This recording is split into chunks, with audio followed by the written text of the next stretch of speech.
कि जो ओवैसी जी हैं वो सचमुच बीजेपी की बी टीम है? इसके लिए हम नहीं कुछ कह सकते हैं, बी टीम है क्या है वो हम नहीं कह सकते हैं। आपको मतलब कुछ तो सोचते होंगे। कुछ भी नहीं। हम लोग लोकतंत्र में अधिकार है, हम लोग किसी भी पार्टी को भी वोट दे सकते हैं। लोग जिनको चाह रहा है वही अच्छा है। हाँ, इस पे कह सकते हैं तो कुछ सेकुलर वोट जो था वो कहीं ना कहीं ट्रांसफ़र होके ओवैसी जी में गया, जिससे महागठबंधन को नुकसान हुआ है। इस इससे इसको इनकार नहीं किया जा सकता, ये सही बात है। तो ये कहीं ना कहीं आने वाले दिनों में कन्फ्लिक्ट बढ़ाएगा। मुझे लगता है कि हो सकता है कुछ लोग मुस्लिम हितों की बात करें, कुछ लोग हिंदी हितों की बात करें, ऐसे में कॉन्फ्लिक्ट बढ़ सकता है। यस। तो सेक्युलरिज्म को खतरा हो गया।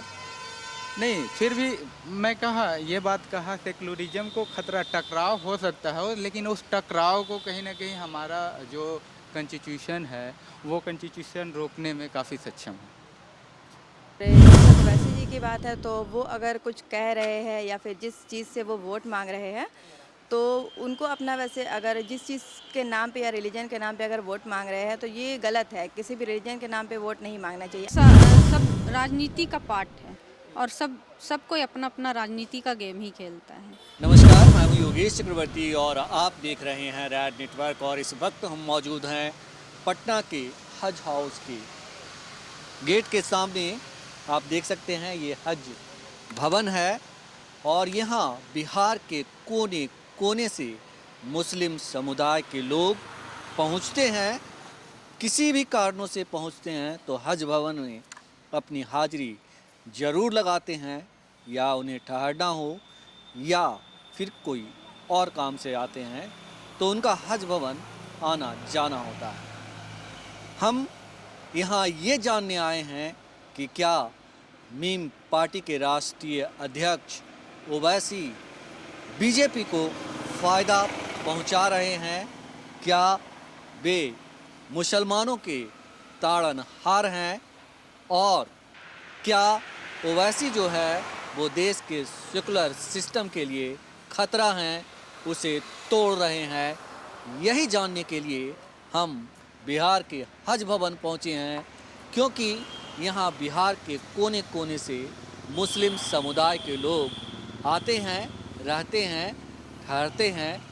तो चलिए हम जानते हैं यहाँ आए हुए लोगों से कि वे ओवैसी और उनकी राजनीति के बारे में क्या कुछ सोचते हैं। ये बताइए कि ओवैसी जी के बारे में जो है कहा जाता है कि वो बीजेपी की बी टीम है, क्या लगता है आपको? अब तो जो सोच है लोगों का, ये गहराई से अंदर से तो लोग नहीं बोल सकता है, लेकिन जो आवाम बोलना शुरू करता है तो लोगों में फैलता जाता है। अब जब अगर सामने आएगा कि वाकई में बीजेपी की बी टीम की है तो पूरा 100% कन्फर्म तो किसी के पास है नहीं न्यूज़। नहीं, आपको क्या लगता है? नहीं, मुझे तो ऐसा नहीं लगता है कि भाई बी टीम से। ये आपको लगता है कि ओवैसी साहब जो हैं वो मुसलमानों का तारनहार हैं, मुसलमानों की हित की बात तो करते हैं, लेकिन वे सचमुच में हितैषी हैं? नहीं, बिल्कुल है, हितैषी तो हैं, हितैषी जी।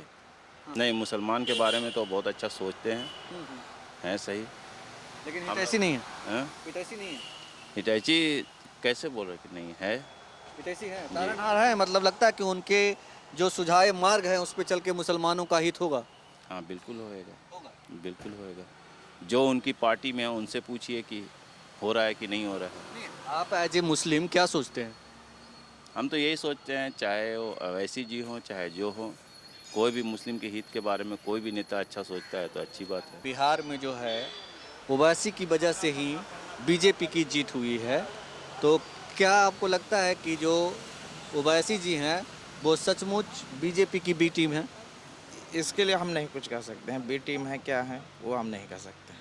आपको मतलब कुछ तो सोचते होंगे। कुछ भी नहीं। हम लोग लोकतंत्र में अधिकार है, हम लोग किसी भी पार्टी को भी वोट दे सकते हैं। लोग जिनको चाह रहा है वही अच्छा है। आपको लगता है कि ओवैसी जो है मुस्लिमों के हक की बात करते हैं, उनके हुकूक की बात करते हैं, उनके हित की बात करते हैं और उन्हीं के रास्ते पे चल करके मुस्लिम समुदाय को जो है वो उसको इंसाफ मिलेगा, उसको अधिकार मिलेगा लोकतंत्र में? देखिए, ओवैसी के तरह बहुत सारे माइनॉरिटी में नेता हैं, ऐसा कोई बात नहीं है कि वैसे ही हम लोग लोकतंत्र सबसे अच्छा चीज़ है, लोकतंत्र से अच्छा कोई भी नहीं हो सकता है। हम लोग लोकतंत्र में है, फ्री से मतलब रहना पीना खाना पीना या किसी तरह से कहीं आना जाना कोई दिक्कत नहीं, इसलिए हम लोग लोकतंत्र का ही सबसे अच्छा समझते हैं। नहीं, जिस तरह से ओवैसी जी भाषा करते हैं, भाषा बोलते हैं, कई जानकार कहते हैं, जो वरिष्ठ लोग हैं वो कहते हैं कि इससे जो है धर्मनिरपेक्षता को जो है खतरा है। देखिए, हमको इस चीज़ में हमको और जो लोग बोल रहे हैं वो तो हमको समझ से परे है, समझे। ये आपको लगता है कि जो मौजूदा वक्त है उस वक्त में धर्मनिरपेक्षता ही सबसे अच्छी बात है? हाँ, सबसे अच्छी बात है, धर्मनिरपेक्षता ही सबसे अच्छी बात है। ये बताइए कि क्या नाम है आपका? रुशदा रहमान। रुशदा। जी रुशदा, ये बताइए कि जो ओवैसी जी हैं, ओवैसी जी मुसलमानों के हित की बात करते हैं, पॉलिटिकल बात करते हैं। अभी बिहार में विधानसभा के चुनाव हुए हैं, चुनाव के बाद जो समीकरण सामने आए, कहा जा रहा है कि बीजेपी इतनी बड़ी पार्टी बनकर उभरी उसकी वजह ओवैसी हैं।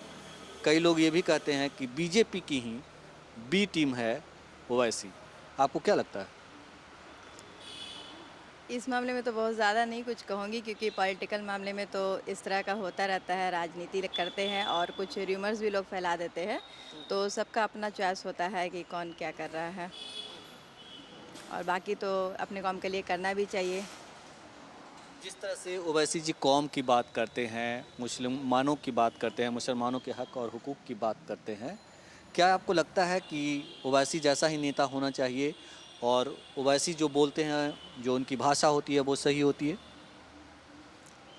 वो बोलते तो अच्छी बात है, लेकिन मुसलमानों के हुकूक में खैर करना तो चाहिए, आगे बढ़ाना चाहिए, और ख़ास के वुमेंस को भी मतलब आगे बढ़ने का मौका देना चाहिए, पॉलिटिक्स में भी आगे बढ़ने का मौका देना चाहिए।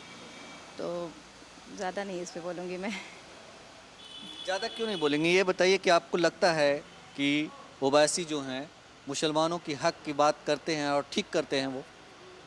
हाँ, वो सही करते हैं, हक की बात तो वो करते हैं, और बाकी जो उनका इंटरनल मैटर होता है उसमें बहुत ज़्यादा नहीं बोलना चाहूँगी मैं। वो मतलब क्या बोलेंगे। क्यों नहीं बोलना चाहती हैं आप? डरती क्यों? नहीं, डर की बात नहीं है, हर कोई का एक अपना इंडिविजुअल पर्सपेक्टिव होता है कि वो क्या मतलब किस पॉलिटिक्स में जाना चाहते हैं या किस पार्टी को ज्वाइन करना चाहते हैं, ये उनका अपना मैटर है। दुष्कर कहा जाता है, कई जानकार कहते हैं कि जिस तरह से ओवैसी का लैंग्वेज होता है उससे धर्मनिरपेक्षता को आगे आने वाले दिनों में खतरा है, और कहीं ना कहीं धर्मनिरपेक्षता है उससे प्रभावित होगा। अभी मौजूदा जो दौर है भारत के लिए वो बहुत अच्छा है, भारत के मुसलमानों के लिए उनका हित इसमें ज़्यादा संरक्षित है, लेकिन अगर ओवैसी के रास्ते पे चला जाए तो आने वाले दिनों में न सिर्फ मुसलमानों के लिए खतरा होगा बल्कि देश में एक खतरनाक विस्फोटक की स्थिति होगी। तो आपको क्या लगता है इस पर?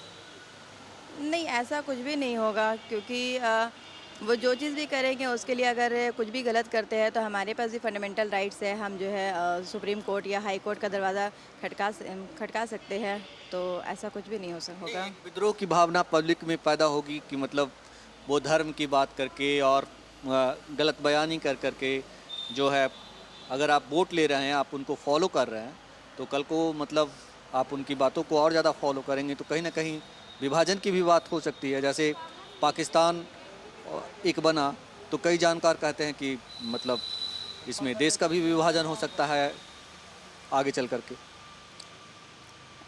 देश का विभाजन की बात जहाँ तक है तो वहाँ पर जो है हर कोई को अपना राइट्स है, अगर देश विभाजित हुआ है तो उसके पीछे सारे लोगों का उसमें कॉन्सेप्ट लगा है। और जहाँ तक ओवैसी जी की बात है तो वो अगर कुछ कह रहे हैं या फिर जिस चीज़ से वो वोट मांग रहे हैं तो उनको अपना, वैसे अगर जिस चीज़ के नाम पे या रिलीजन के नाम पे अगर वोट मांग रहे हैं तो ये गलत है, किसी भी रिलीजन के नाम पे वोट नहीं मांगना चाहिए। आप अगर कोई काम कर रहे हो लोगों के लिए, वेलफेयर ऑफ द ऑल, मतलब सारे लोगों के लिए एक जैसा काम कर रहे हो, तो उस नाम पे आप वोट मांग सकते हो। रिलीजन के नाम पे वोट मांगना सही नहीं होता है। आप एक पढ़ी लिखी मुस्लिम महिला हैं, आपको लगता है कि मौजूदा जो दौर है मतलब धर्मनिरपेक्ष भारत वो अच्छा है मुस्लिमों के लिए? बिल्कुल अच्छा है, क्योंकि हम इंडिया में रह रहे हैं, सेकुलर कंट्री है, यहाँ पर हम सबको एक जैसा अधिकार दिया गया है। कोई भी जब हम लोगों के साथ डिस्क्रिमिनेशन नहीं किया गया है तो फिर हम कौन होते हैं डिस्क्रिमिनेट करने वाले इंडिया में, कि मुस्लिम्स को नहीं दिया गया। हमें भी बिल्कुल अधिकार है। आज हम भी जो है बीपीएससी का इंटरव्यू दे रहे हैं, नॉन मुस्लिम्स है वो भी दे रहे हैं, सब बराबर में है, वहाँ पर भी किसी तरह का कोई डिस्क्रिमिनेशन नहीं हो रहा है। जी भाई, ये बताइए कि जो ओवैसी जी हैं, ओवैसी जी के बारे में कहा जाता है कि वो जहाँ जहाँ जाते हैं बीजेपी को फ़ायदा पहुँचा देते हैं।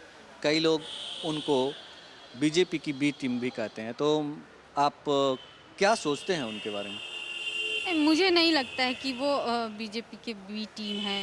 वो अपना ही एक वो अपने हिसाब से राजनीति कर रहे हैं। लेकिन हाँ, ये होता है कि जहाँ भी वो जाते हैं और वो मतलब कि अब वो इतनी राष्ट्रीय पार्टी तो है ही नहीं, उन्हें 1-2 सीट मिलता है, बाकी के जगह में औरों को फ़ायदा हो जाता है और वो अधिक ज़्यादा सीट से, जैसे बिहार में ही 10 सीट से चुनाव लड़े, 5 पे जीता, 5 में दूसरे को फ़ायदा हो गई। तो इस वजह से लोग कहते हैं कि वो बी टीम है, लेकिन मैं इस बात को नहीं मानती। तेजस्वी यादव को नुकसान पहुंचा दिए वो, नहीं तो उनकी सरकार मतलब और करीब होती बनने की। हाँ, ये बात है कि अब हार जीत तो लगा ही है, ये लोकतंत्र का पार्ट ही। फायदा तो पहुंचाया ना बीजेपी को। तो ये नहीं कहा जा सकता ना कि वही फ़ायदा पहुंचा दिए हैं। आखिर फिर भी जो आरजेडी पार्टी है वो तो सबसे बड़ी पार्टी बन के उभरी ही है। वो कहीं ऊपर नीचे हो गया, इसलिए कुछ सीट से वो रह गए, इसलिए वो नहीं आ पाए। अभी वो कह रहे हैं कि हम बंगाल में जाएंगे, चुनाव लड़ेंगे। तो स्वाभाविक है कि अगर बंगाल में वो चुनाव लड़ते हैं, वहाँ मुस्लिम की एक बड़ी आबादी है, तो वहाँ भी स्वाभाविक है कि ममता बनर्जी को मुश्किल होगा। नहीं, अभी तो जैसे खबर में आ रहा था, मैंने न्यूज़ पेपर में जो पढ़ा है तो उसमें तो बताया जा रहा है कि वो पहले ममता जी से बात करेंगे और अगर वो मतलब गठबंधन में अगर वो आ जाते तो अच्छी बात है, फिर तो ममता जी को भी फ़ायदा होगा। नहीं, गठबंधन में तो तब आएंगे ना कि जब कोई कहेगा कि हम 100 सीट चाहिए मुझे, अगर वो दे देगा तब। तो वो तो मतलब मुझे नहीं लगती कि इतनी बड़ी पार्टी है और वो 100 सीट का डिमांड कर सकते हैं। वो तो फिर सही भी नहीं होगा 100 सीट का डिमांड करना। लेकिन जो मतलब पॉलिटिकल माइलेज लेना होता है, इसके लिए तो यही करती है ना राजनीतिक पार्टियां। वो बात सही है, लेकिन अगर फिर वो अगर मिल के लड़ती है तो ममता जी को तो फ़ायदा ही होगा, लेकिन अगर अलग जाती है तो फिर वहाँ तो वही बात है कि अभी वो नई पार्टी है, हर जगह जा रही है, तो वो ज़्यादा से ज़्यादा उनके अपने वोट ही मिलेंगे उन्हें और वही 1-2 सीट ही ला पाएंगी। एक तो ये बताइए जीवा कि जिस तरह से ओवैसी जी भाषा बोलते हैं, धर्म की बात करते हैं, मजहब की बात करते हैं, मुसलमानों के हित की बात करते हैं, क्या आपको लगता है कि वो सचमुच मुसलमानों के तारणहार हैं? देखिए, ये मैं इस पर मैं सहमत नहीं हूँ। हाँ, जो भी है वो सब राजनीति का पार्ट है और सब कोई अपना अपना राजनीति का गेम ही खेलता है। मुझे नहीं लगता है कि वो अकेला एक इंसान जो हर मुसलमान की वो बात कह देते हैं। बहुत सारे ऐसे नहीं है, ऐसी बात नहीं है कि सोसाइटी में सिर्फ मुसलमानों के ही समस्याएं पड़ी हुई हैं, सभी लोग की समस्याएं हैं। तो हम जब लोकतंत्र में रहते हैं तो सबकी समस्याओं का बात करेंगे, ना कि पर्टिकुलर किसी एक कम्युनिस्ट का हम बात करें। हाँ, एक कौम की हम बात नहीं कर सकते हैं। लोकतंत्र का यही पार्ट है। कई जानकार जो हैं वो कहते हैं कि जिस तरह की ओवैसी भाषा बोलते हैं, उससे धर्मनिरपेक्षता धर्मनिरपेक्ष जो भारत है उसको खतरा है, धर्मनिरपेक्षता को खतरा है और इसका सबसे ज़्यादा नुकसान मुसलमानों को उठाना पड़ेगा। क्योंकि कहीं ना कहीं लोग, जो जानकार लोग हैं, दूरदृष्टि जो रखते हैं, चीज़ों को एनालिसिस करते हैं, वो कहते हैं कहीं ना कहीं मुस्लिमों को इसका सबसे ज़्यादा खामियाजा भुगतना पड़ेगा। आपको क्या लगता है? सर, जहाँ तक मेरे विचार है, मैं नहीं मानती कि धर्म को खतरा है। और ये क्योंकि हम एक सेकुलर देश में रहते हैं ना, तो यहाँ सभी धर्म समान हैं और कोई धर्म की खतरे में नहीं है। हमारे देश में सबको समान संरक्षण प्राप्त है और सबको अपने अपने धर्मनिरपेक्षता, जैसे कि यहाँ पे जैसे आप स्वतंत्र हैं बात करने के लिए, बोलने के लिए, मजहब मानने के लिए, लेकिन जिस तरह की भाषा वो बोलते हैं, क्या आपको नहीं लगता कि वो इससे धर्मनिरपेक्षता को खतरा है, मतलब आपसी भाईचारे को खतरा है और एक दिन ऐसा आएगा कि मतलब झगड़ा फसाद होगा, इस तरह की चीज़ें होगी? सर ये तो सब अपनी अपनी सोच पे डिपेंड करती है ना। अब वो क्या भाषा बोल रहे हैं और उसके लोग उसके भाषा को कितना अपना समझ रहे हो, क्या सही है और क्या गलत, ये तो लोगों को समझना पड़ेगा ना सर। इसलिए लोग यहाँ स्वतंत्र हैं तो खुद सोच के रखे ना, पढ़े लिखे हैं तो वो खुद सोचेंगे ना कि उनका कहने का क्या अगर वो फूट डालने की कोशिश करे तो हम उस पॉइंट ऑफ व्यू से क्यों सोचेंगे। हम अपना भी तो दिमाग रखेंगे ना कि हाँ हम क्या सही है क्या गलत, वो तो खुद भी हम देखेंगे ना। तनवीर जी, ये बताइए कि अभी जो है बिहार में विधानसभा के चुनाव हुए हैं और उस चुनाव में ओवैसी जी को 5 सीटें मिली है। वो बंगाल में चुनाव लड़ने का ऐलान कर चुके हैं कि बंगाल में भी चुनाव लड़ेंगे। साक्षी महाराज ने कहा है कि जहाँ जहाँ जो है ओवैसी जाते हैं बीजेपी को फ़ायदा होता है। दूसरी ओर विपक्षी दल जो है वो कहती है कि ओवैसी जो है वो बीजेपी की ही बी टीम है। As a youth, as a Bharat के नागरिक, आपको क्या लगता है, क्या सोचते हैं? मैं तो यही सोचता हूँ क्योंकि संविधान ने तो हर किसी को ये हक दिया है कि वो इलेक्शन कंटेस्ट करे, अपनी पार्टी बनाए। और अगर ऐसा लोग सोचते हैं कि वो बीजेपी के आदमी हैं या वो वोट कटवा हैं, ऐसा जैसा समाज में चल रहा है बातचीत, ऐसा तो हमको लगता नहीं है। उनकी अपनी सोच है, उनकी अपनी पार्टी है, वो अपना पार्टी को बनाए हैं और ऐसा लड़ रहे हैं। मैं तो यही सोचता हूँ। ये बताइए कि ये इन्फ्लुएंसेस हैं लोगों में, ये वोट कटवा हैं, वो जब जहाँ जाते हैं इलेक्शन लड़ते हैं तो मुस्लिम का वोट डिवाइड होता है। इससे बीजेपी को फ़ायदा भी होता है। अब ये बिहार में हुआ भी है, तो मैं नहीं मानता इन सब चीज़ों को। हर किसी को हक है लड़ना। हक है लड़ना। ये बताइए कि क्या आपको लगता है कि जो मीम की बात करते हैं ओवैसी साहब मुसलमानों के हक और हुकूक के लिए इंसाफ दिलाने की बात करते हैं, आपको लगता है कि वो मुसलमानों के ताड़नहार हैं, हितैषी हैं? नहीं, ऐसा तो नहीं है। मुसलमानों के लिए काम करते हैं। उन्होंने शुरू से सीए एनआरसी के ऊपर काफ़ी पार्लियामेंट में उन्होंने डिबेट दिया है, लड़ा है। विपक्षी बीजेपी के खिलाफ उन्होंने इन कानून के खिलाफ बात की है। हमेशा वो मुसलमानों के लिए काम करते आ रहे हैं। मतलब हितैषी हैं मुसलमानों के? हाँ है, उनके रास्ते पे चल करके जो वो बताते हैं वो सही है, मतलब दिशा सही है, सही है। सेकुलरिज्म को खतरा है और ये मुसलमानों के लिए ही अच्छा नहीं है। हो सकता है कि इसकी वजह से एक दिन देश को विभाजन का सामना करना नहीं, पड़े। ऐसी बात नहीं है। सेकुलरिज्म तो है हमारे देश में, लेकिन एक अपना अपना रिलीजन है, अपना अपना भक्ति है, अपना अपना एक धर्म है। उस रिलीजन में हम इंटरफेयर नहीं कर सकते हैं। ठीक है, हम सेकुलरिज्म को मानते हैं, हम सेकुलर देश में हैं, लेकिन इस्लामिक एक धर्म है, इस्लाम का भी एक मर्यादा है। उस मर्यादा में अगर कोई इंटर करना चाहेगा तो हम आवाज़ उठाएंगे, और वैसे सब उठाते हैं ही हैं। नहीं, मतलब ऐसा है कि मतलब ऐसा तो नहीं है कि ओवैसी साहब चाह रहे हैं कि इस देश को अलग अलग कर दें, मुस्लिम राज फिर से आ जाए। ऐसा नहीं है। मतलब वो बस इस्लाम धर्म में जो लोग इंटरफेयर करके इस्लाम धर्म को चेंज करना चाह रहे हैं, इस्लाम में जो है रूल्स रेगुलेशन बदलना चाह रहे हैं। जैसे ट्रिपल तलाक बीजेपी ने लाया, ये क्या है? ट्रिपल तलाक उन्होंने लाया कि मुस्लिम औरतों को, जो मर्द होते हैं जो उनको तलाक दे देते हैं किसी भी छोटी छोटी बात के ऊपर, तो वो क्या हो रहा है? ऑपरेशन तो हो ही रहा है औरतों के ऊपर। लेकिन ऐसा तो नहीं है इस्लाम में। इस्लाम तो कुछ और कहता है तलाक के ऊपर। अगर मर्द दे रहा है तो ऐसा तो नहीं है कि तुरंत तलाक हो गया। 6 महीने का उसमें खुला का एक है, डिस्क्रिप्शन है, मेंशन किया गया है। 6 महीने में फिर हम वापसी कर सकते भी हैं। ऐसा नहीं है कि तलाक दे दिए तो ख़त्म हो गया तलाक, अब औरत मर्द अलग हो गए।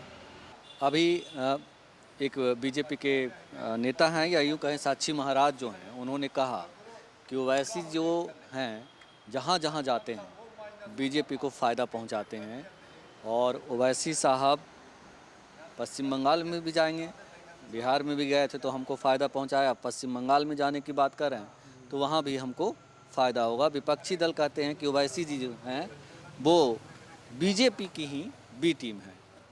तो आपको क्या लगता है इस पे, कुछ सोचते हैं आप इस पे? मुझे ऐसा नहीं लगता कि वो बीजेपी के बी टीम है। फिर भी उनको लोकतंत्र में हक है कि वो कहीं से भी चुनाव लड़ सकते हैं, तो वो लड़ रहे हैं तो ठीक ही कर रहे हैं। हाँ, ये इतना होना चाहिए कि जो बीजेपी की अगेंस्ट पार्टी है उन लोगों को साथ में आना चाहिए और एक गठबंधन बनाना चाहिए और लड़ना चाहिए। अलग अलग लड़ने से होता है क्या कि वोट बढ़ जाता है, ऐसे में कहीं ना कहीं फ़ायदा होने की चांस है बीजेपी को। इस कारण ऐसा कहा जाता है कि बीजेपी का बी टीम है, क्योंकि ओवैसी जी की जो पार्टी है मीम, वो कहीं ना कहीं मुसलमानों के एक तबका का जो हार्ड पावर है उनका वोट वो लेते हैं, ऐसा है। जिसके कारण जो अल्पसंख्यकों का वोट अदर पार्टी में जाना चाहिए था, उससे वो चला जाता है मीम में। तो ऐसे में बीजेपी को फ़ायदा होती है, इससे इनकार नहीं किया जा सकता। ये बताइए कि जिस तरह से आपने कहा कि बीजेपी को फ़ायदा होता है, कई लोग मतलब वो मुस्लिम हित की भी बात करते हैं ओवैसी साहब, तो आपको लगता है कि ओवैसी साहब जो है सचमुच में मुसलमानों के ताड़नहार हैं, हितैषी हैं?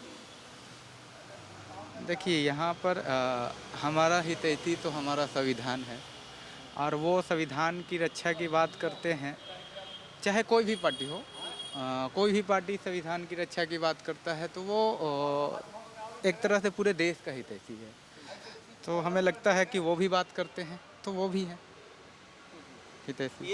ये बताइए कि जो वो जानकार हैं वो कहते हैं कि भारत एक सेकुलर राज्य और सेकुलर सिस्टम है यहाँ, और जो ओवैसी साहब हैं इस सेकुलर सिस्टम को वो तोड़ रहे हैं, क्योंकि उनकी जो लैंग्वेज होती है और जिस तरह से वो भाषण देते हैं, कहीं ना कहीं सेकुलरिज्म को उससे खतरा होता है। तो क्या और इसका नुकसान सबसे ज़्यादा मुसलमानों को उठाना पड़ेगा आने वाले दिनों में, या उठाना पड़ रहा है? क्या आपको लगता है ऐसा? मुझे ऐसा उनके भाषण में तो कभी लगा नहीं। फिर भी हाँ, वो एक कहा जाता है आत्मरक्षा में बोलना, जब काउंटर किया जाता है तो उस काउंटर में वो बोलते हैं। ऐसे में कभी होता है कि जवान फिसल गया, कुछ ऐसे चीज़ें हैं जो बड़बोलापन है मतलब।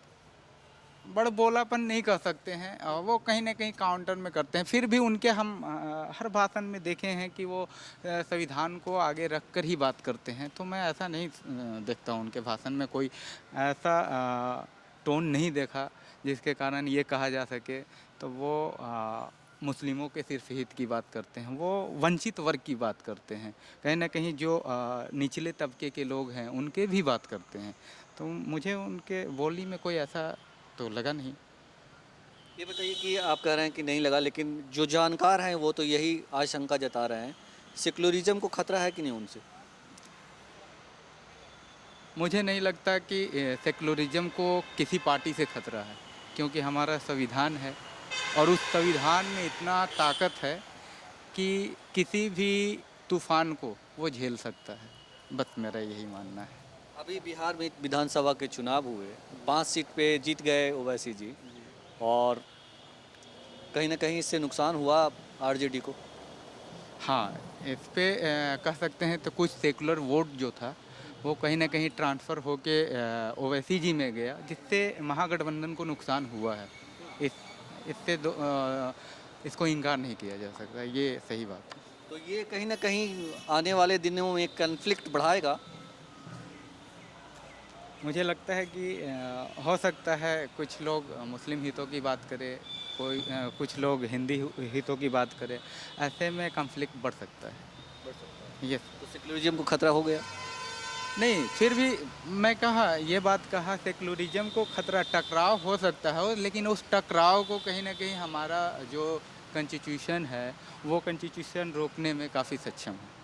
ये बताएं कि अभी जो साक्षी महाराज है उन्होंने कहा है कि ओवैसी हमारे लिए बहुत फ़ायदेमंद हैं, वो जहाँ जाते हैं बीजेपी को फ़ायदा होता है, वो हमें बंगाल में भी फ़ायदा पहुँचाएंगे, अभी बिहार में पहुँचाए हैं। विपक्षी दल है जो कहती है कि वो ओवैसी जो हैं वो बीजेपी की बी टीम है। क्या लगता है आपको? ऐसा कोई बात नहीं है, ये सब विपक्ष वालों की चाल है और कोई बात नहीं है। अभी वहाँ म्यूनसिपल का चुनाव हैदराबाद में हुआ तो वैसे को नुकसान वैसे साहब को तो नुकसान नहीं हुआ। उनका जितना सीट था सीट आया ना उनका, ऐसा विपक्ष वो खाली नकारात्मक सोच रखे हैं कि ओवैसी साहब को बदनाम किया जा रहा है, बस और कुछ नहीं। ये बताइए कि आपको लगता है कि ओवैसी साहब जो हैं वो मुसलमानों के ताड़नहार हैं, वो मुसलमानों के हित की और हकूक़ की बात करते हैं, उन्हीं के रास्ते पर मुसलमानों को अपना अधिकार मिलेगा? ऐसा कोई बात नहीं, वैसे सिर्फ मुसलमानों की बात नहीं करते, वो दबे कुचले दलितों की भी बात करते हैं, ऐसी बात नहीं है, सभी की बातें करते हैं। वो जय मीम और जय भीम का नारा देते हैं, ना कि सिर्फ मुसलमानों का। ये बताइए कि मीम की बात करते हैं, लेकिन जो जानकार हैं वो कहते हैं कि इससे सेकुलर भारत का है जो है उसको खतरा है, और इसका सबसे ज़्यादा जो नुकसान है वो मुसलमानों को जो है उठाना पड़ेगा, क्योंकि सेकुलर कंट्री में मुसलमान ज़्यादा सुरक्षित हैं, लेकिन उस चीज़ को जो है ओवैसी तोड़ रहे हैं। ऐसा कोई बात नहीं है सर, ऐसे कोई बात नहीं। ओवैसी सर किसी को तोड़ नहीं रहे, वो एक सभी को लेके चल रहा है, दलित कुचले दलित सभी को लेके चल रहा है, वैसी कोई बात नहीं है। वो सबसे उसको उनको बदनाम करने का साजिश है, ओवैसी सर को बदनाम करने का साजिश है। नहीं, जो दूरदृष्टा हैं, जो सोचते हैं कि आगे क्या होने वाला है, समाज पे पैनी नज़र रखते हैं, विश्लेषण करते हैं, वो ऐसा क्यों करेंगे? वो ऐसा कोई तोड़ने के बाद वो संविधान की बात करते हैं, वैसे सबसे संविधान को लेके चलते हैं। वो भ्रष्टर है, ऐसा बात नहीं है कि वो एजुकेटेड लीडर है ना, ऐसा बात नहीं, वो सभी को लेके चलते हैं। ऐसी कोई बात नहीं है कि वो सिर्फ वो संविधान की बात करते हैं, ये नहीं कि सिर्फ मुसलमानों दलित दबे कुचले सभी को लेके चलते हैं। वैसे सर ऐसी कोई बात नहीं है। अभी जिस तरह से बिहार में 5 सीटों का आरजेडी को नुकसान हो गया उनकी वजह से, क्या आपको नहीं लगता कि अगर वो 5 सीट रहता तो आरजेडी और मजबूत स्थिति में रहती? तो आरजेडी से तो सर वैसे से गठबंधन करने गए थे और तेजस्वी ने नकार दिया ना, इसीलिए ना वो खुद लड़े 24 सीटों पर। नहीं, नकार दिया तो वो अगर मनमाना सीट मांगेंगे तो नहीं मिलेगा उनको। माना क्या, वो तो और 6 पार्टियों से उन्होंने किया था गठबंधन, तो वैसे सर लेकिन उनका फ़ायदा 5 सीटों का हुआ ना उनका, उनके वजह से आरजेडी का खेल नहीं बिगड़ा। खेल तो बिगड़ा वहाँ और भी क्षेत्रीय पार्टी की वजह से, उनके वजह से खेल नहीं बिगड़ा उनका। क्या नाम है आपका? मोहम्मद मुर्तजा। मुर्तजा जी, कहाँ से आए हैं आप? तो कटिहार डिस्ट्रिक्ट से आए हैं सर, लेकिन हम लोग पटना में रहते हैं दरबार। बहुत बढ़िया जगह से आए हैं, ओवैसी जी को दिलाए हैं उस इलाके में। जी जी जी जी सीमांचल में। जी जी। ये बताइए कि जो अभी साक्षी महाराज हैं उन्होंने कहा कि जो ओवैसी जहाँ जहाँ जाते हैं हमें फ़ायदा पहुँचाते हैं, तो अभी बिहार में फ़ायदा पहुँचाए, हम बंगाल में पहुँचाएंगे। विरोधी दल के जैसे राष्ट्रीय जनता दल है, वो कहती है कि जो बी टीम है ओवैसी बीजेपी का। सर हम लोग जो है ना राजनीतिक मामला है टिप्पणी नहीं करना चाहते हैं, क्योंकि हम लोग स्टूडेंट हैं अभी। नहीं है ना, लेकिन करिए ना, करने से क्या दिक्कत है? ये तो बात सही है सर, लेकिन हम लोग का कुछ मसला जुड़ा हुआ है कि राजनीति से टिप्पणी नहीं कर सकते हैं हम लोग, क्योंकि दरोगा मेंस के स्टूडेंट हम लोग, फिर आगे चल के दिक्कत होगा, इसलिए आपको बता रहे हैं। ये आपको किसने कह दिया कि आप टिप्पणी करेंगे तो दिक्कत हो? दिक्कत टिप्पणी नहीं, बहुत सारा हम लोग देख रहे हैं, इसलिए दिक्कत होता है आगे चल के। हम बेहतर होगा सर कि इस मामला में साइलेंट हम लोग को रहना चाहिए इस वक्त हम लोग का। हाँ जी, मैं तो नहीं जानता इस बारे में। हाँ, नहीं बता सकती। ओवैसी जी को जानते हैं? नहीं मुझे पता नहीं। नहीं पता। ओवैसी जी को जानते हैं? नहीं जानता। नहीं। कहाँ से आए हैं? तो ये मुस्लिम समुदाय के कुछ यूथ थे जो उनके बारे में बोलना ही नहीं चाहते, उनके नाम से ही किस तरह भागे आप देख सकते हैं। तो ऐसे भी लोग हैं जो बेवजह अपने आप को किसी पॉलिटिक्स में या किसी बातों में कहीं नहीं घसीटना चाहते, क्योंकि पॉलिटिक्स तो यहाँ हो नहीं रही है।